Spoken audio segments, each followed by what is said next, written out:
Hello and welcome to another AIC video. Like Goldilocks tasting porridge, I've reviewed a number of gaming laptops on my channel recently, including a Legion 7i and a slightly older MSI laptop. Now that Legion was a beast of a machine with ultimate performance and features. But there's some few drawbacks with such a menacing machine. Its price. It was very unattainable for most people, I think. And it's pretty garish with its RGB lighting all over the place. The MSI was also a bit rough and pretty worse for the wear, and I feel it was a pretty good example of what you'd find on a used market for gaming laptops. However, Lenovo has a second gaming laptop brand. It's only been around for a little while, a couple years. It's the LOQ or LOQ brand. And being aimed at a more budget-conscious buyer, I feel like it's more of that just right category for a lot of gamers. You get some different build materials, maybe a little bit lower specification, but at a much more palatable price. That gives you a much better bang for your buck. This specifically is one of those LOQ laptops, specifically a 15AHP10. For specs, we have an AMD Ryzen 7 I always screw this up. 250 with a onboard GPU 780M graphics.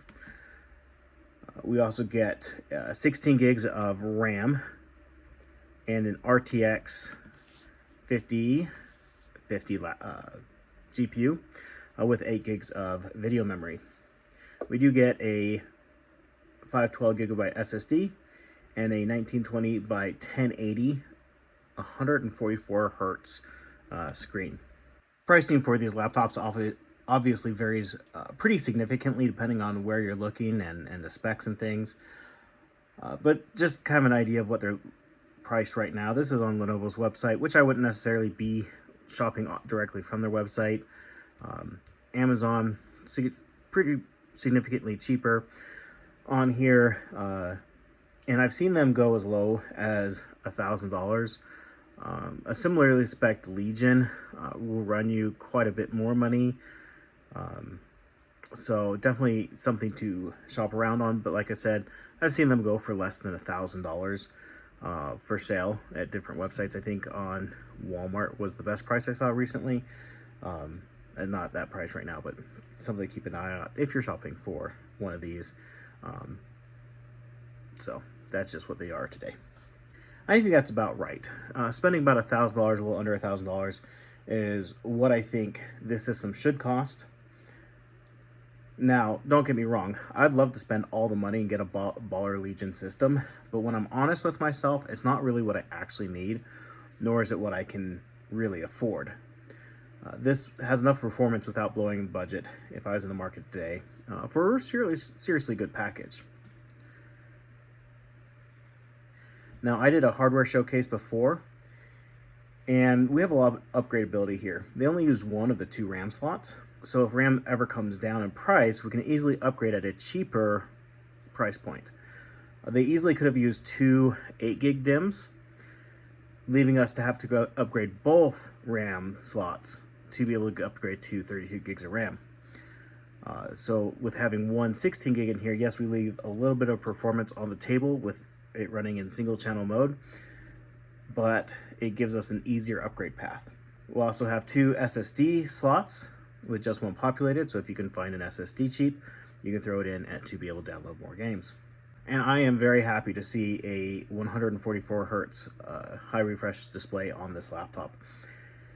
It's kind of hard to explain through a video like this because I'm recording at like 30 frames per second, and for somebody who hasn't experienced it before, but a higher refresh rate screen just makes everything feel a lot smoother. It's easier in your eyes, and overall a better experience on any system, and something I don't think I can live without at this point. Though this is also one area where Lenovo has saved a little bit of money. It's a 16:9 aspect ratio screen versus the 16:10 that has become a lot more common in the last couple of years. You can feel free to tell me in the comment section down below how I'm wrong on that. But this is a gaming laptop, not a productivity laptop. It has a 1920 by 1080 screen, which has been the standard for what, like 23 years, something like that, maybe a little bit longer. Games, websites, and other applications are designed around this resolution. And a slightly lower pixel density versus, say, like a 1920 by 1200 of a 16 by 10 aspect ratio translates to more FPS in game. And so it's a better screen for the application, in my opinion. You have some typical Lenovo greatness here. The keyboard is pretty excellent. Key travel is good, not too short. Good feedback on the keys, very even on the keys.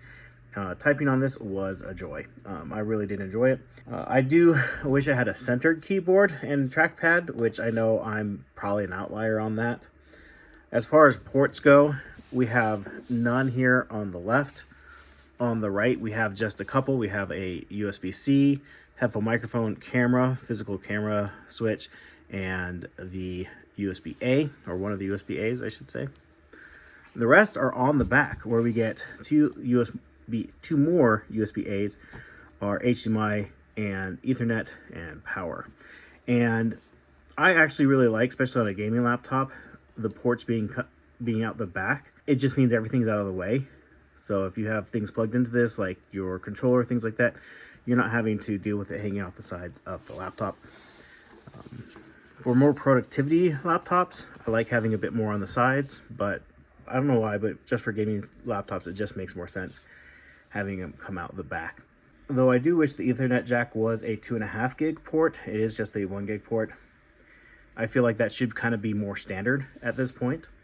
We are giving up a USB-C port or two compared to the Legion. I'm okay with that. Again, we are a little bit more budget minded here, and I just turned it up on high so we can hear the fan noise. And I feel like if you have to have that many peripherals plugged in all the time, you're probably not targeted this machine anyways.